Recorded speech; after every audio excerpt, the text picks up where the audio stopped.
বিসমিল্লাহির রহমানির রহিম। হে সমস্ত জগতবাসী, ছোট একটি আলোচনা নিয়ে আপনাদের সামনে উপস্থিত হইলাম। সেই আলোচনাটি হলো যে দেখেন, একটা হোমিও ঔষধের দোকানে ঢুকলে পরে অনেক ঔষধ তাকে তাকে সুন্দর করে সাজানো থাকে।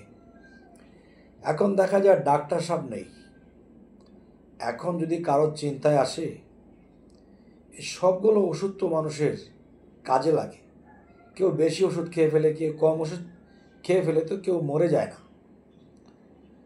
তো সে অনুমান করে সেখান থেকে একটা ঔষধের প্যাকেট খুললো। প্যাকেটটা সুন্দর এবং প্যাকেটের ভিতরে ওষুধটা একটু ঘ্রাণ খুব ভালো। সেটাও আদা, দেখা গেছে আপনাকে ঢেলে আদা শিশি খেয়ে ফেলেছে।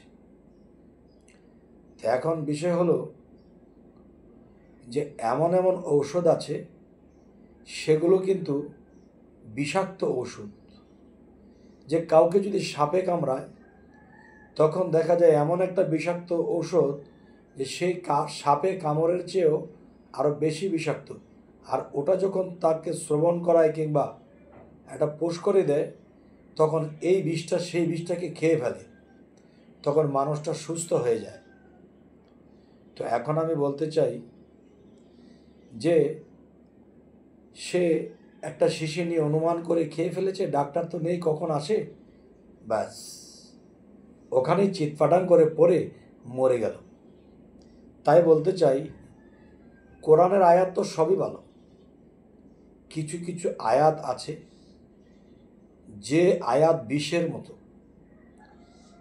যেখানে যে আয়াত যে অর্থ যা করতে বলা হয়েছে তা করতে হবে, আর না হয়তো রিয়াকশন করবে। তাই বলবো, কোরআন হাফেজি যারা পড়ে, তারা হাফেজ হওয়ার পরেও তারা মূর্খ।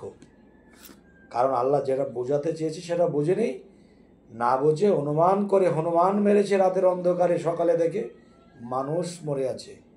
তাহলে সেই ব্যক্তি কোরআন পড়ার পরেও অপরাধী, যদি না বুঝে কিছু করে।